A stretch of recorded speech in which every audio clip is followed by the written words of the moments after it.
Psycho killer को क्या पहचाना जा सकता है? जो उसके शिकार हो रहे हैं, कम से कम वो तो बिल्कुल नहीं। तो हेलो फ्रेंड्स, फ़िल्मी नशा में आपका स्वागत है और आज हम रिव्यू करेंगे कालम कवल का, जो सोनी लिव पर आ चुकी है और जिसको हाल ही में देखकर मैंने खत्म किया है। दोस्तों, यदि मैं इस फ़िल्म को एक लाइन में रिव्यू करना चाहूँ तो इतना कहना चाहूँगा, डिसेंट मूवी। चलिए फटाफट इसके प्लॉट के बारे में बात कर लेते हैं। ये एक रियल इंसिडेंट के ऊपर फ़िल्म बनी है, यानी कि सत्य घटना के ऊपर ये फ़िल्म बनाई गई है। एक साइको किलर जो औरतों को अपने जाल में फँसाकर उनकी हत्याएँ कर देता है।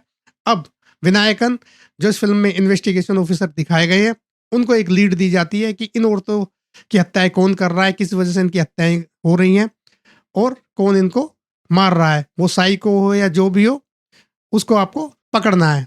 दोस्तों, यहाँ मैं आपको एक बात और याद दिला देना चाहता हूँ कि इस सब्जेक्ट के ऊपर हाल ही में जी5 के ऊपर एक फ़िल्म आई है भागवत, और एक वेब सीरीज़ भी इसके ऊपर बन चुकी है।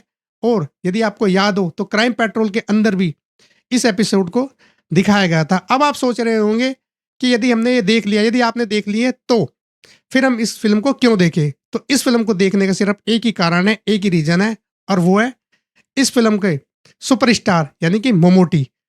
यदि आप ममूटी की एक्टिंग को देखना चाहते हो तो बिल्कुल हाँ, आपको ये फ़िल्म बिल्कुल देखनी चाहिए। यहाँ मैं एक बात ममूटी जी की तारीफ़ करना चाहता हूँ कि आज वो जिस मुकाम पर हैं, जिस जो उनका स्टारडम है, मतलब जिस एज में वो हैं और उसके बावजूद भी उन्होंने ऐसे रोल को एक्सेप्ट किया है, तो नो डाउट मेरे पास शब्द नहीं है उनकी तारीफ़ करने के लिए कि उन्होंने ऐसी सिचुएशन में ऐसी स्टारडम होने के बावजूद भी और जो उनकी इमेज है, उस इमेज को मद्देनज़र रखते हुए उन्होंने ऐसे रोल को एक्सेप्ट किया है।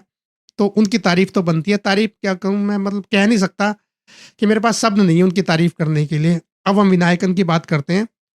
अब विनायकन के बारे में मैं आपको बता दूँ, इससे पहले मैंने इन्हें एक जेलर फ़िल्म के अंदर देखा था, जिसमें इन्होंने विलेन का रोल किया था, और ये अब मैंने सेकंड फ़िल्म इनकी देखी है। अब विनायकन जो है, उसका कंपेयर एक बात से किया गया है, लेकिन अब उस बात से क्यों किया गया है वो मेरी समझ में नहीं आया। क्योंकि जिस हिसाब से उनका कंपेयर बात से तो कर लिया, लेकिन जितना इंटेलिजेंस उसको दिखाना चाहिए था उतना उनको इंटेलिजेंट दिखाया नहीं गया, क्योंकि किलर उनके आसपास ही घूमता रहता है और उसके बावजूद भी उनको जज नहीं कर पाते या पकड़ नहीं पाते। ठीक है कि फ़िल्म को थोड़ा स्पेस देना है या साइको किलर को स्पेस देना है, वो बात तो ठीक है, लेकिन कहीं न कहीं उसको ऐसा क्लू तो देना चाहिए था कि जिससे उसे आभास हो जाए, एहसास हो जाए। तभी तो लगेगा कि इतना बड़ा ऑफिसर है, तो उसको कहीं न कहीं इंडिकेशन तो होना चाहिए। ख़ैर चलिए कोई बात नहीं, अब हम स्क्रीन प्ले के बारे में भी बात कर लेते हैं। फ़िल्म जब इंटरवल तक पहुँचती है, तब तक आपको फ़िल्म ठीक-ठाक लगेगी, लेकिन उसके बाद ही जब वो फ़िल्म औरतों के मर्डर हो रहे हैं, यानी कि वही रिपीटिंग सीन आएँगे, वही बार-बार रिपीटिंग सीन आएँगे, तो आपको थोड़ा-सा वो इरिटेशन करने लगेंगे। इरिटेशन तो मैं ख़ैर नहीं कह सकता, लेकिन आपको थोड़ा-सा बोरियत सी महसूस होने लगने लगेगी कि बार-बार वही सीन आ रहे हैं। हालाँकि मैं यहाँ आपको पहले ही बता दूँ कि फ़िल्म देखते वक़्त आप पहले ही प्रिडिक्ट कर लोगे कि फ़िल्म का अंत क्या होना है या फ़िल्म का एंडिंग क्या होना है, फ़िल्म का क्लाइमेक्स क्या होना है। लेकिन उसके बावजूद भी फ़िल्म आपको बाँधे रखेगी, ये मैं दावे के साथ कह सकता हूँ।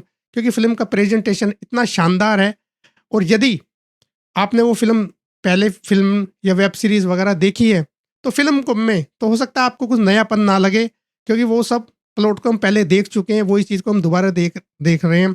और यदि आपने उन उन चीज़ को बिल्कुल भी नहीं देखा है या उस वेब सीरीज़ को नहीं देखा है, फ़िल्म को नहीं देखा, तो बिल्कुल हाँ, आपके लिए नया एक्सपीरियंस हो सकता है। आपके लिए एक बेहतरीन फ़िल्म साबित हो सकती है। ठीक है कि फ़िल्म के अंदर रिपीटिंग सीन है, लेकिन उसके बावजूद भी मुझे फ़िल्म देखने में मज़ा आया, मुझे फ़िल्म देखने में आनंद आया, क्योंकि ममूटी की जो एक्टिंग है, अनएक्सपेक्टेड मैं उसको कह सकता हूँ, इतना बेहतरीन उन्होंने रोल निभाया।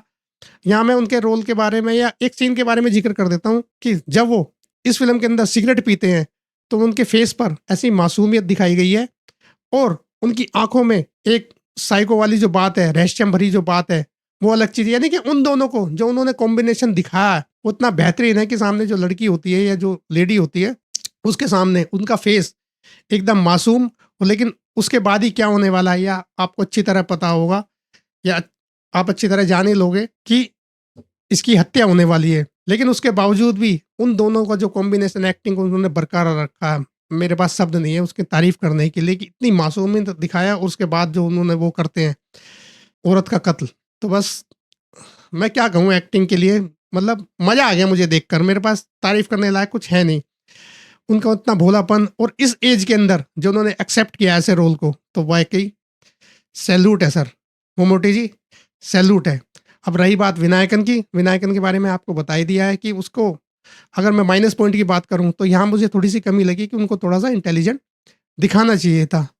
खैर ओवरऑल फ़िल्म मुझे अच्छी लगी, और यदि आपने वो फ़िल्म देखी है, तब भी मैं कहना चाहूँगा कि हाँ, बिल्कुल आपको ये फ़िल्म देखनी चाहिए, क्योंकि घर में बैठ के आप फ़िल्म को देखनी देखनी है। और यदि आपने वो फ़िल्में बिल्कुल नहीं देखी, वेब सीरीज़ बिल्कुल नहीं देखी, तो बिल्कुल हाँ, आपको ये फ़िल्म एक एक्सपीरियंस देकर ज़रूर चली जाएगी।